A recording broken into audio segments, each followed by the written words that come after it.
show. There we go. All right.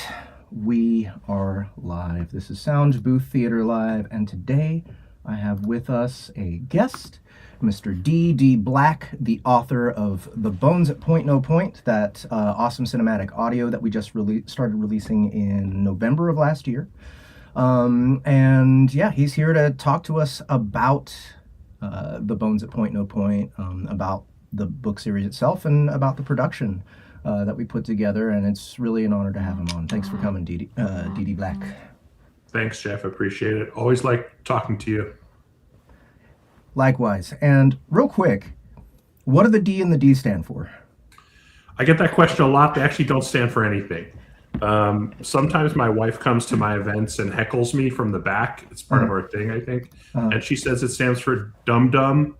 And I've got a Dungeons and Dragons character that my son made for me, and it stands for something really cool. I forget what it stands for, but it's something that sounds elvish and very cool. But no, it actually just came to me, that pen name came to me when I created this series. And when we come up with pen names, usually we don't think too hard about them. I write it down. You look and see if there's someone else publishing under that name, because obviously you don't want to take someone else's name. Sure. So I just wrote it down. I thought that sounds pretty good. And then I moved on, didn't think about it again. And I never thought I would get that question, but it doesn't stand for anything. Okay. All right. I'll just call you D.D. That sounds good. I mean, people know my real name's Adam mostly. Okay. I mean, it's not a big secret. It's pretty easily Googleable these days. And so all right. I don't mind just going by Adam, because you knew me long before there was a D.D Black. It's true. You were narrating my very, very first book under a different pen name. That was 2015, 16, I think. So you've known me as Adam a long time. Gosh, a decade ago. A decade ago, you were narrating my very first book, The Anonymous Source, which I wrote under the pen name A.C. Fuller. Still out there, I believe. Yeah. So yeah, I'd love for people to know the story behind Thomas Austin. Maybe you can lead into that with a little bit of A.C. Fuller's career. Yeah. So I wrote more thriller type books under A.C. Fuller that had usually a media journalism component. And that went well for a while. And when I decided to create a new pen name, I really wanted to stick with more traditional mystery, murder mystery whodunits. And so I decided to create a new pen name, create a new main character, and Thomas Austin was born. And I've given this answer before, but I'm fairly lazy when it comes to some things, like the pen name, for example. It's like the first thing I thought of, write it down, make sure there isn't someone else who has it, and then I just run with it. So with Thomas Austin, I wouldn't say I was lazy, but some elements of creating the character were lazy. For example, he lives in the same hometown I live in, Hansville, Washington, which is a real place where I actually live. And he lives. He's roughly my same age. He's got the same dog that I have, Pearl, who features heavily in the series, in all the books, and of course in the production that you guys made since you came out here to record her. He also moved from New York City to Hansville, which is what I did. I was on the East Coast for about 10 or 12 years.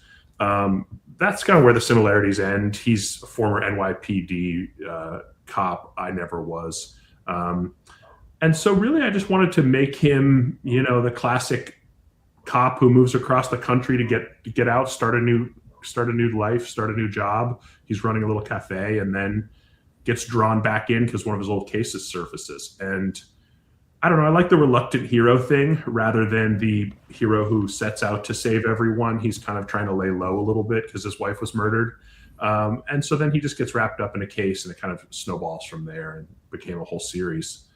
I wanted to give him something kind of interesting. I don't know. I came up with this idea of gustatory synesthesia, which is sort of that he can taste emotions, which I was researching synesthesia one day and came across someone who did claim that they have that, and I believe them. I've read a lot about synesthesia, and I did research this one pretty heavily to make sure I wasn't stealing someone else's idea. And I found one mystery novel from about 20 years ago where a detective would see shapes spinning out of someone's mouth while they were talking.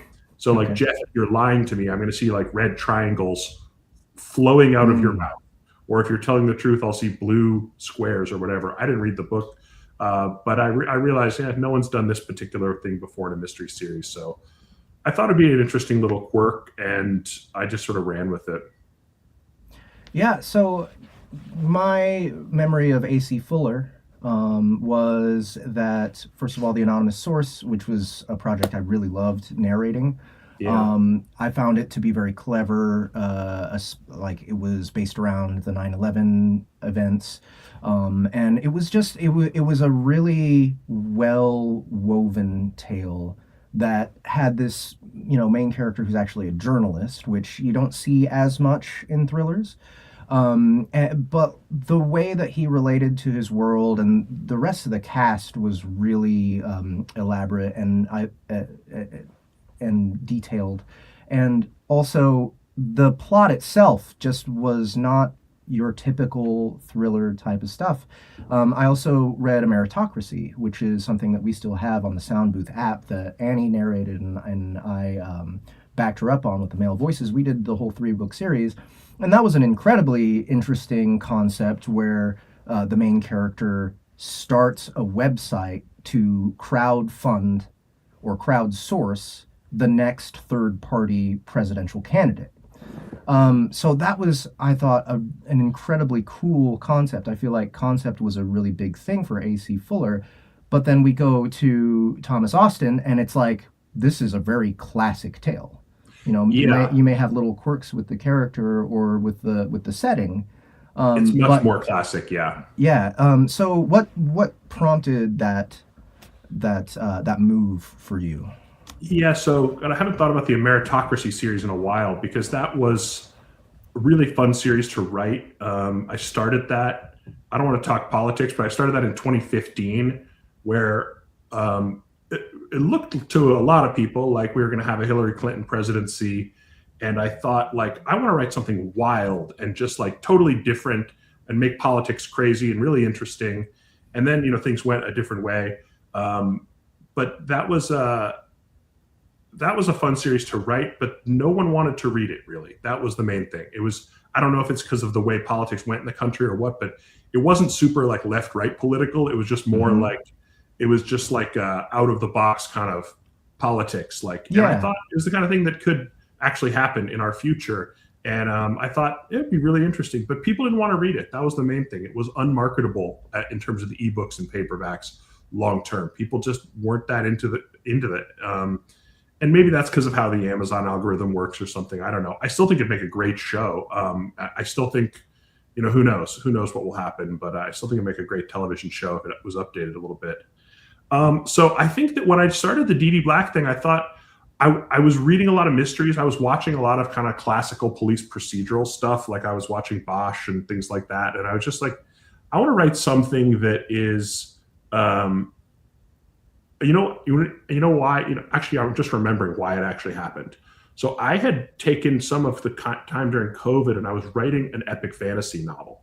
Mm. I have 800 or 900 pages of an epic fantasy novel on my hard drive still right now. And it turns out that's really hard to execute a 7 point of view, massive epic fantasy novel that is supposed to be 5 novels. That's why a lot of the big ones don't get finished. A lot of these big series don't get Mm-hmm. finished. It's pretty hard. And so I think I was frustrated with that.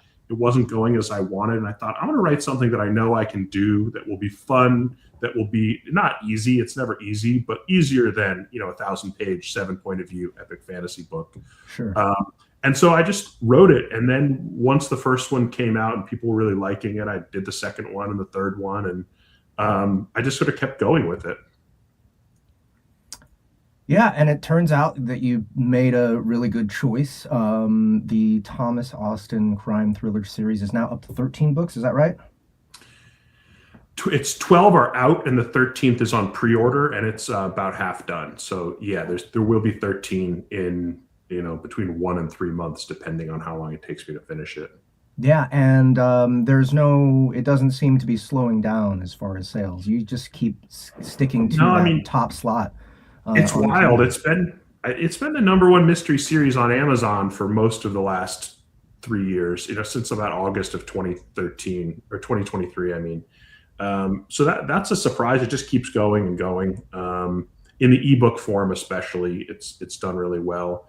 And then the kind of traditional audiobooks have done pretty well. They're short audiobooks, so they're only about 6 hours long. They're kind of, they're fast, they're bingeable. It's like almost Sure. like watching a couple episodes of a show.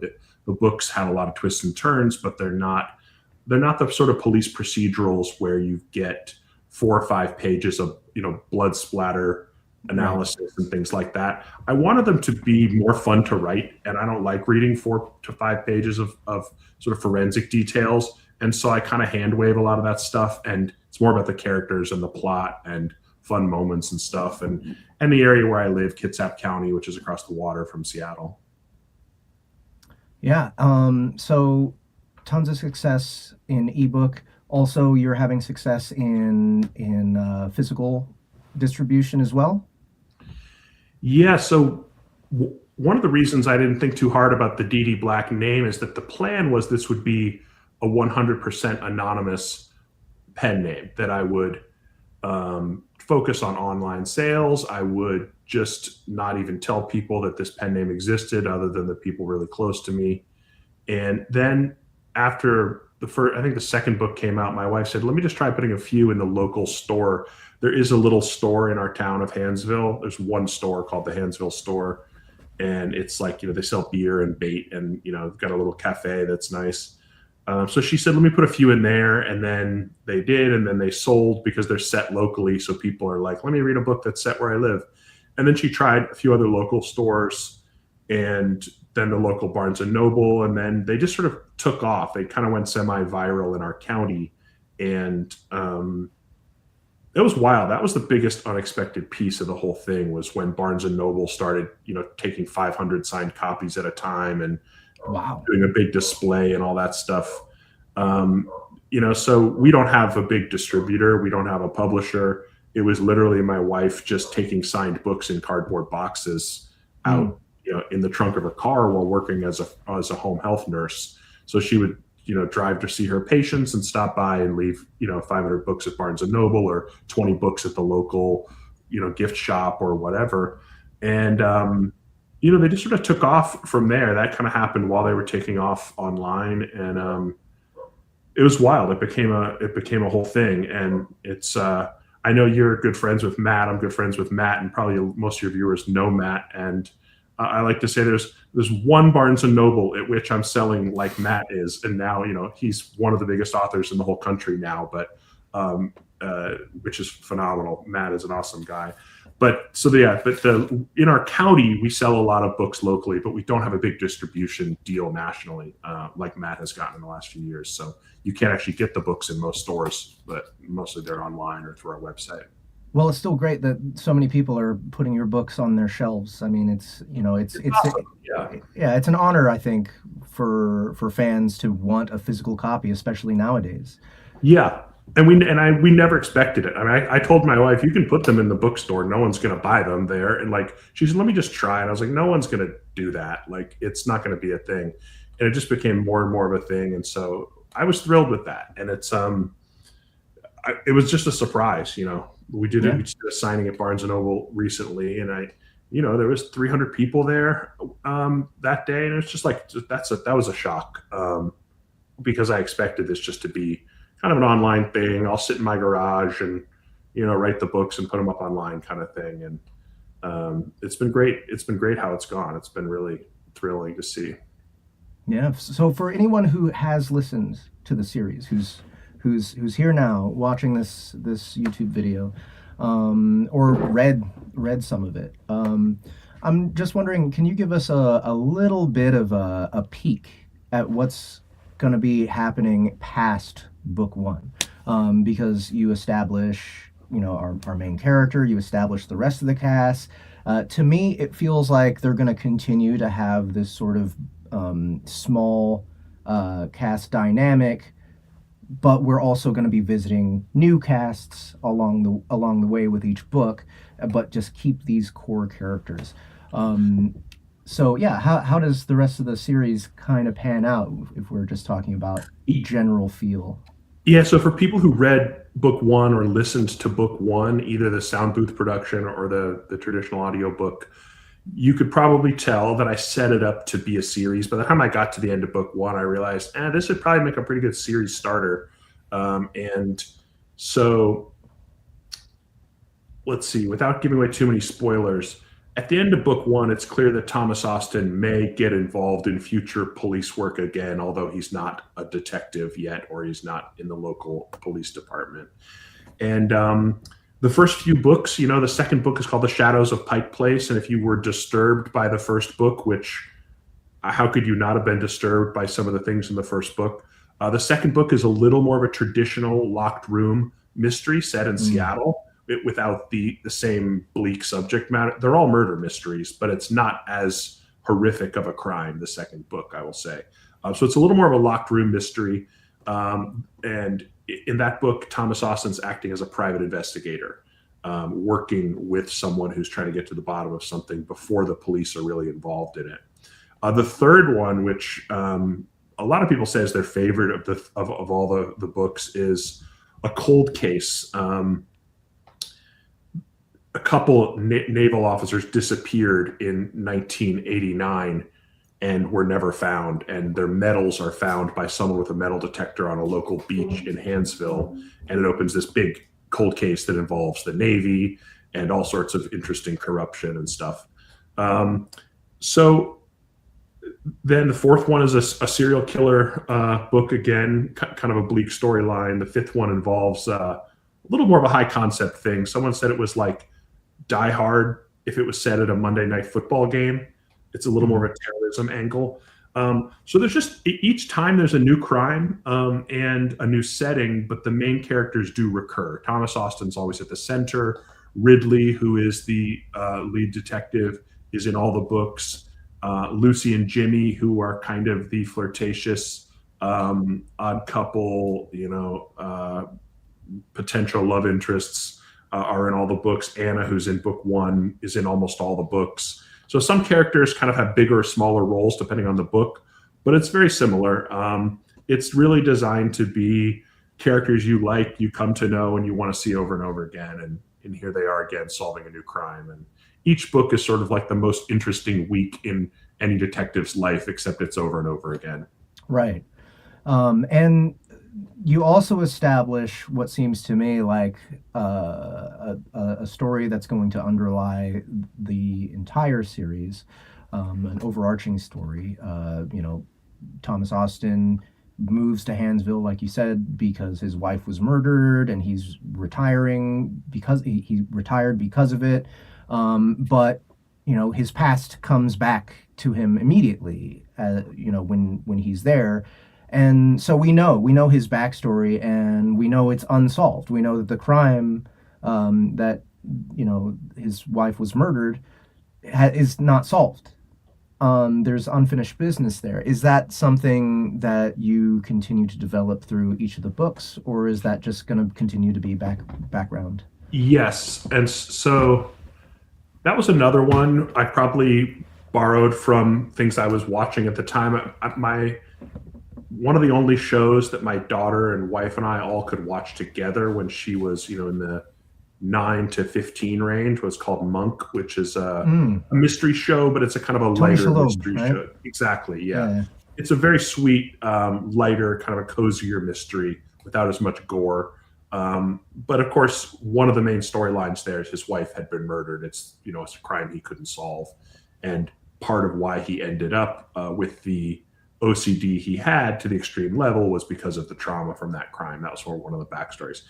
And so, the idea is always that you're going to eventually solve that crime if people like the books, right? So if Monk had been canceled after season 1, he never would have solved his wife's murder. But it became a hit show, and eventually he did solve that murder, I think in season 5 or 6 of that show. So that was what I had in mind. I kind of knew what was going to happen. I didn't know exactly when it would happen, but it turns out that it was book 7. He goes back to New York City, and that is addressed. But there are pieces of it in every single book. So every book, 2, 3, 4, 5, 6, he's making some progress on that case. And in 7, the whole book is about that case. Oh, so excellent. I did end up fully and totally resolving that by book 7. Initially, I thought it might go longer. Sometimes I thought it would go shorter. It's just kind of, that's how it worked out. But I wanted that to be kind of an ongoing thread through the whole series. And is each book linear as far as chronologically from book 1 to book 7? Yeah, every book is spaced a few months apart, um, and relationships develop. There's most of the same characters, and they can be read in any order because the mysteries are all totally self-contained. So you can really start with any book, but the relationships do change and develop, just like in any series. Sure. Um, Love interests kind of come and go. People get married or break up, so the characters' lives do change, but mostly it's about the central mystery at the core of the book, and that is standalone for each book. Gotcha. So, for anyone who hasn't listened to the audio immersion, I'm sorry, I'm so used to talking about DCC, the cinematic audio of Wait, what do you call it? What do you call DCC? the audio immersion tunnel. And Oh, the reason we do why do that is because the people who have the TV rights didn't want anyone to use the word cinematic in any product that was going out DCC related. God, it's so So, funny you mentioned that because I have talked to an agent mhm. who has said, and I said this can't be true. She said, "Don't call it cinematic audio because if I'm trying to sell the TV rights or the movie rights to Thomas Austin, they're not going to want the word cinematic to be anywhere." And I was like, that's audio, right? You know the difference between audio and movie. She's like, "I know, nope. They don't want you to use the word cinematic if we're trying to make a TV show or a movie, which we're not. I haven't sold those rights yet. I know DCC is probably coming. It sounds like it's the Yeah. real deal." It's coming, and yeah, that's the problem they had. We've run into the problem with another author who we're about to pick up the dramatization rights from. So I think it's going to be not I too think I long know who from you're now. talking about, and I referred her to you. I think if it's who Okay. I think, you may not be able to talk Yeah. about it, but yeah, I'm Yeah. one of her biggest fans, so that would be awesome. Yeah. Um, but Um, I know it can be an issue because I think Sony is developing her thing, and yes. hasn't yet Yeah. happened for Thomas Austin. There's been lots of nibbles from producers and directors and stuff, but Yeah. hasn't Well, happened yet. well, I think that at some point we're just gonna drop it and just call them audio dramas, and you know, Yeah, like, it's wild. The way the film and TV business works is wild to me. It's like yeah. I don't see how it would be competitive at all with a television show. It'd be complementary. One will drive the other, but anyway, who Yeah, knows? I agree, but for uh, there's a lot of lawyers involved in making these decisions, so apparently there's something to it. Yes, Yeah. yeah. This is one reason I wanted to remain anonymous and just be an internet person, so Right. not have to deal with as many lawyers. Um, but yeah, Yeah. it's worth it. I know because I mean, you guys made an amazing thing, and to see DCC take off the way it has been awesome. Yeah. Well, speaking of the Yeah, audio dramatization, we'll call it cinematic audio for now, just for because that's the now, branding we're using. But if until we that get gets, sued. if especially if it gets in your way when it comes to any kind of TV deals, definitely make sure we know so that we can make the transition and make your people happy. Yes. Okay. But yeah, for me, the Bones at Point No Point is, I don't know, maybe my second or third favorite production ever. I had so much fun with it. Not only did I really feel like Thomas Austin fit like a glove as a performer, but I just really loved that we were working on something that was more classical in its construction and its foundation, and also more grounded in reality. Here at Soundbooth Theater, we're used to lit RPG, sci-fi, fantasy, so we're used to kind of going all out with the spectacle when it comes to audio. But this was definitely not about spectacle. This was about drama. This was about horror and dread. And this was about relationships and people. And so the real focus for this audio drama for me was more in the directing of actors and in creating the right atmosphere, not blowing you away, but truly immersing you and making you feel comfortable in the world so that the illusion could take you over. So I'm just curious how you felt about it, as you were, if you have any stories about your experience listening or anything like that. Yeah. Well, I mean, I thought you guys did a phenomenal job with that. It felt restrained, but also um, full of drama and tension, which I think is what we were going for and what we wanted. It didn't feel overdone at all. It almost, when I was listening to it, I almost thought this almost could be a classic old time radio program. If you take out the technology, shift a few things around, it's like it almost felt like the voice you did for Thomas Austin, like that could have been a 1940s or 50s detective almost. I mean, and that was kind of what I was going for. I wanted something classic. I made him technologically a little bit behind the times. Like he has a cell phone, but he's not someone who's hacking into, whatever. He's a reluctant technology user. I wanted it to have that classic feel, and I thought you guys nailed that with the music, with the sound effects, the acting. It just felt like. So I tell people this. I can't read my own books once they're done. I've edited them 6 or 7 times. Once they're done for me, they're done. I've moved on mentally, and I don't like revisiting them very much. Maybe that will change at some point because I'm just so excited about the next book, and it's like I've done the best I can. I don't like listening to my own audiobooks either. But this one, it was like, hey, this is a brand new thing. I really enjoyed listening to it. And because it felt different enough from what I had written because of the adaptation that it felt new to me. And honestly, just like was a pleasure to listen to and was really stressful to listen to in some spots because some of the scenes are deeply disturbing. The scenes from, without giving away too much for people who haven't listened, there's 3 chapters from the villain's POV in this book. And they're creepy and horrifying, and I just have found myself saying, what sick bastard wrote this? And and then it was, oh, whoops, I hadn't looked at the book in 2 years or something. It's not like I'd forgotten what was in it, but I hadn't actually experienced those scenes, and then hearing them was definitely creepy. And I do get asked about some of those scenes a lot when I do events and stuff now, just because the subject matter is bleak enough that when I came up with it, I thought, what's the worst crime I can come up with that isn't a war crime or something like that. Right.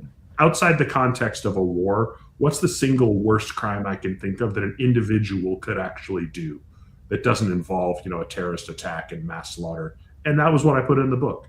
And it turned out I was basing it on a real person, and I actually toned it down quite a bit, actually. Oh, wow. Really? Yeah. A lot of people don't know that. They think that I'm actually just a dark enough person that I can come up with this stuff. When my aunt first read the book, we were in Hawaii visiting, and she said she had read A Meritocracy, and she thought she loved it. It's great. It was like smart, interesting, witty, no murders. She read The Bones of Point No Point and said, I never knew you were so dark as a person. And I thought, I don't feel that dark. But so I told her I had just Googled a list of the worst serial killers of all time. And I found one that had happened in England in the 70s, and I actually toned it down quite a bit for The Bones of No Point. The actual world, it turns out, can be worse than things I come up with by quite a bit. But I did add some details that made it a little more twisted in some ways, although the scope was not as bad. Morbid curiosity. Could you at some point share with me what that story is? Because I'd love to read that now that I'm Yeah. So it's actually wild. It's even more twisted. So I Googled a list of the worst serial killers ever. I think she was number 3, maybe. It was I'll just say a woman in England who was a nurse in the 70s. Mm-hmm. And I forget her name, but there was a lot more babies involved than in my book. I'll just leave it at that. And then, even stranger, after The Bones at Point No Point came out, about a year later, a woman was arrested in England for the exact same crime. She was a nurse, and it involved babies. And she had been accused of committing these crimes in the 2010s, so long before I wrote The Bones. But she was arrested after The Bones came out. In the court case, her journals were part of the court case. And I read her journals online because they were public record at that point. And they read quite a bit like the scenes of the villain in The Bones at Point No Point. So her mental state, which I had just made up and imagined for The Bones at Point No Point, actually matched fairly well the journals of this woman that she had written in the 2010s and had only been entered into the court record in 2023 or so after The Bones came out. So when I first saw that case, I thought, I hope she's not a copycat who read my book. And then, of course, I realized she'd done all this 10 years before the book came out. But it's not fun to think about, but you don't have to look very hard to find pretty horrific crimes in the world. And I didn't have to look very hard. It was the first Google link I found. And then, of course, I fictionalized it in all sorts of ways. It's not literally the exact same thing, but it's not hard to find horrific things. But all that said, the experience I wanted to have writing the book and people reading the book is that I guess I'd written more gray area into some of my books, and I wanted this one to be a little more black and white, which may be why it reads a little more classical. Is, I didn't want the abusive alcoholic detective, whose punchline at the end of every book is the good guys are just as bad as the worst bad guys, right? I enjoy crime fiction like that sometimes, but sometimes I also enjoy one where it's a little more black and white. And in this case, because it was the worst crime I could think of, I wanted the good guys to be a bit more good, right? It can still be complicated, but in this, it's not like who are the good guys, who are the bad guys in these books. It's pretty clear. And so something a little different, but that's what I wanted to go for. And I thought you guys did a great job capturing that. And I hope people like it. The people I've heard from say that they love it. I hope people will keep giving it a chance and that it will keep growing over time.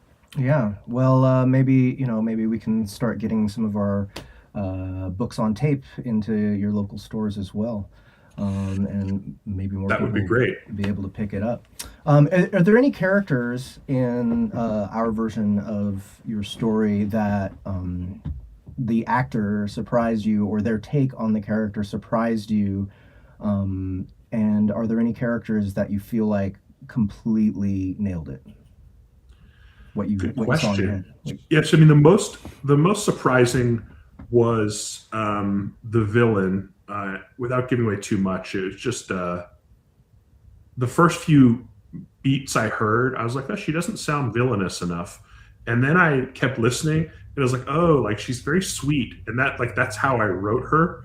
And then it gets more and more and more villainous just because of the context. So I thought that was a surprise, and it also was nailed because she's not supposed to sound villainous because she doesn't think she's villainous. And I went back and looked at the book and was like, oh God, it makes it even creepier that she's not, she's not, she is villainous, but she doesn't sound villainous at first. So I thought that was really well done. I loved the Ridley voice. I mean, obviously I loved your voice. I knew I would love your voice. We worked on that together at a little cafe in Hansville eating eggs on the beach. Yeah. When you came up with that voice. I remember you were also doing a Batman impression and various other voices. And so obviously I loved your performance. I thought they were all really good. I was just surprised that it was like, this is kind of the book, except more immersive, which is what we wanted. And so I was just thrilled with how it came out. I also loved the music, which I thought was just enough to get my heart beating, but not kind of overdone, not overly dramatic. My son, who's a big fan of yours via DCC and other stuff, I could finally, he doesn't care about my books at all. He would never read my genre. He's 14 years old. But I got him to listen to about an hour of the first book, and he was immersed in it. I mean, it pulled him right in. And I think that's the power of audio, is that he's not a mystery fan. He doesn't watch mystery shows. He doesn't really read mysteries. But the audio was so immersive. It's just like he was there. I'm on the beach. That's his beach, right? We live half a mile from there where you guys recorded it. And he was just right in it. And I think it's great how it came out. Have you gotten any more response from the fans who have listened to it? Maybe people who have already read it and then wanted to experience it this way?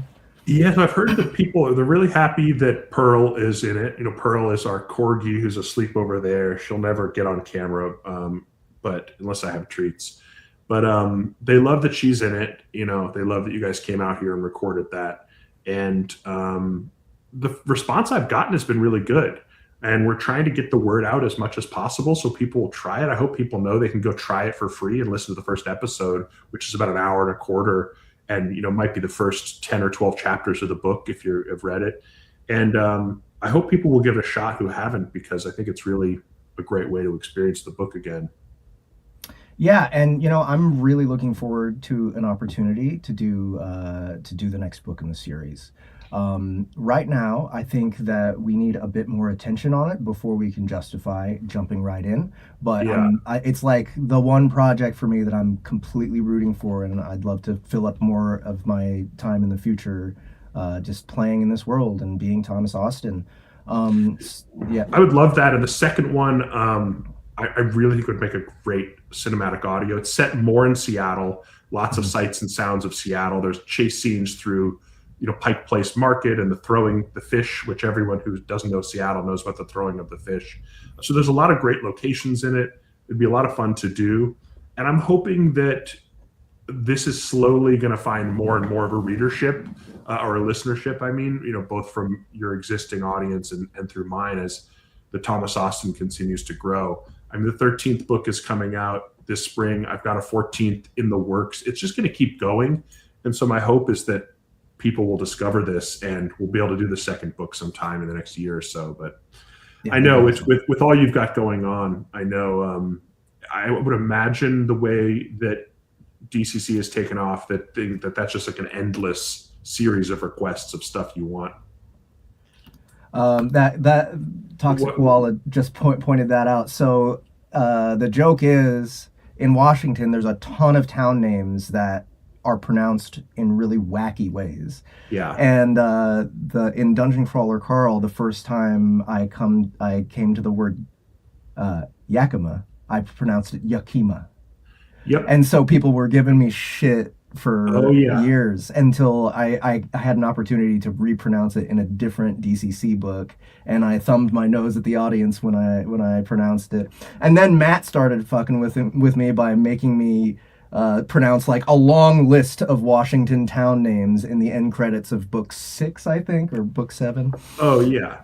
We've got. I mean, so my books, because they're all set in Washington, and you have to travel all over to write these books. They're set all over, and my narrator is not from here for the main audio series. And the only complaint we get about the audio performance, people love the audiobooks, is mispronunciations. And that's, I should have warned him, but we've got Whidbey Island pronounced Whidbey Island. We've got Snoqualmie mispronounced, Snohomish mispronounced.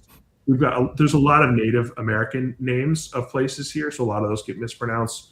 Um, it is, yeah, Washington State place names are tough, and we need a pronunciation guide for sure. Yeah, it's okay. Especially We'll when get it you're on, right. because we get through a lot of weird place names in this series. Hansville is probably the easiest in Seattle, but it gets wild with some of the place names. Is there a specific scene in one of the future books that you are dying to hear in this format? That's a good question. Um, okay, this is going to get dark. Yeah, So let's the go. opening scene of the fourth book. So I said the second book is more of a classic murder mystery. Third book, cold case. Fourth book, we're back to a serial killer. The opening scene is on Bainbridge Island, which is kind of a wealthy island suburb of Seattle, just half an hour ferry ride from Seattle. And it starts with a murder that involves a chainsaw. And so there's multiple murders that happen via chainsaw in a public park. And I heard one of the wildest emails I've ever gotten is from a guy who wrote to me and said, I just finished your fourth book, The Horrors at Murden Cove, which is a real place on Bainbridge Island. And, I absolutely loved it. This is like a locked island mystery. There's a storm, the bridge is out, the ferries are shut down, and there's a serial killer running around this island in this incredible storm.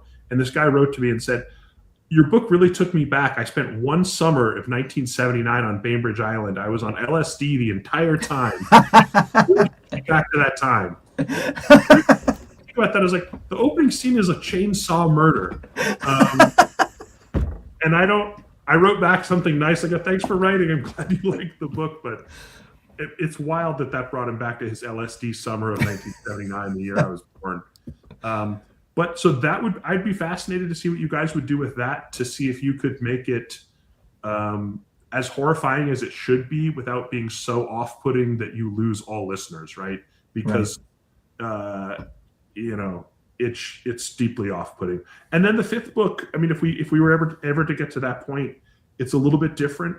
It's a little more of an action thriller, and it's like Die Hard at a football game. And so it actually is set at Lumen Field during a Monday night football game. And it would just be really different because it's more of an action thriller. It's more of a terrorist kind of plot. And the setting is all in an actual football stadium. And then there's some scenes on a helicopter and whatnot. But that would be fascinating, whether that could be pulled off.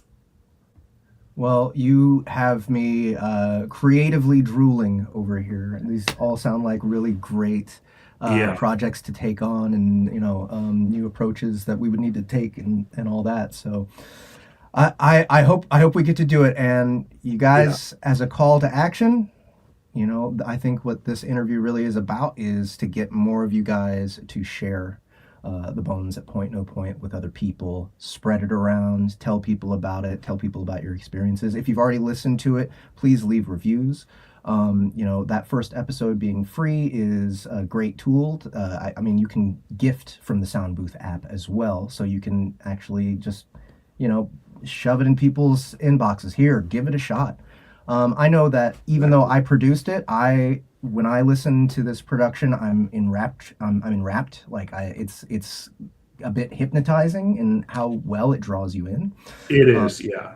The fact that it drew in my 14-year-old son, if you know many 14-year-olds, they watch short form video that's 12 seconds at a time, and he was drawn right into it. And it just is. The production is so good, it draws you in immediately, and you just can't let go. I mean, if people give it a shot, I think they're going to get hooked on it and demand the next book. I hope, because I would love to see that happen. We already have demands for the next book in the reviews. So, guys, please get it out there.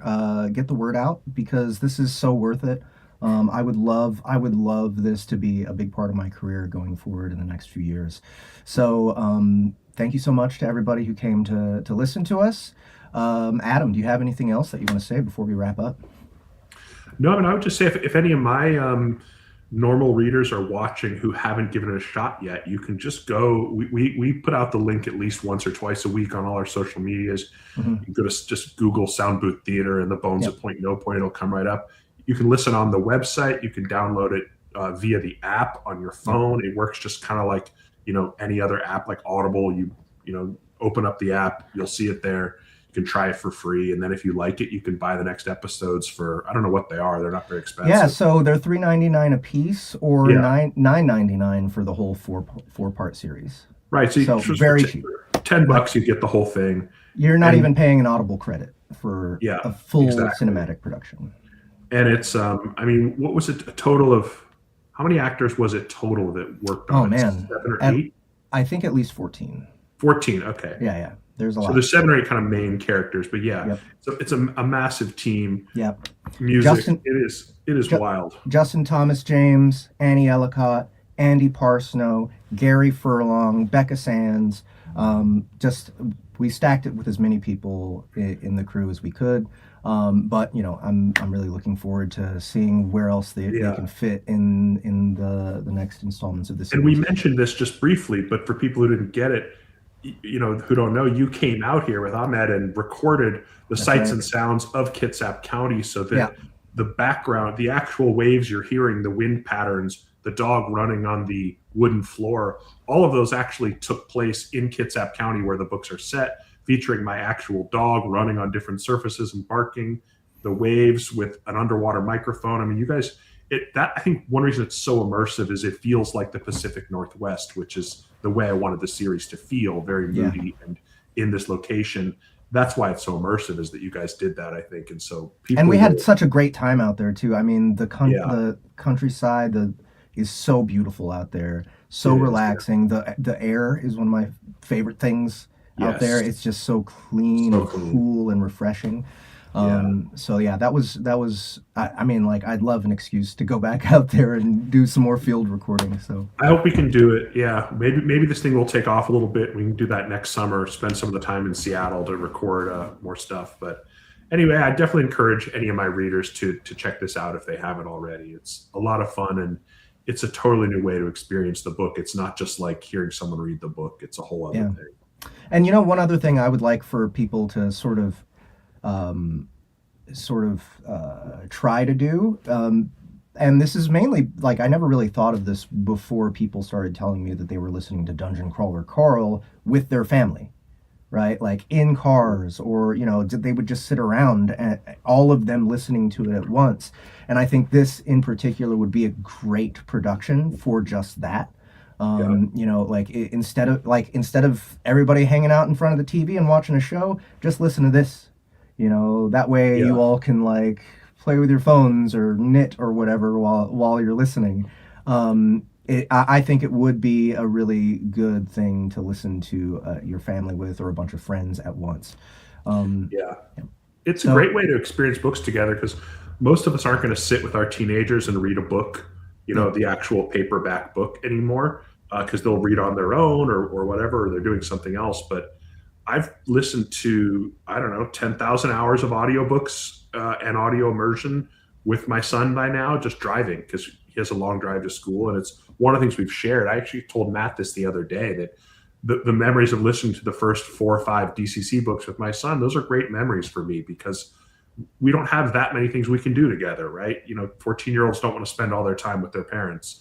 But that was something we could laugh about, we could listen to together. We listened on the airplane, driving around, and it's like a memory that we wouldn't have had otherwise, because we're not going to sit there and stare at a Kindle together. right, right.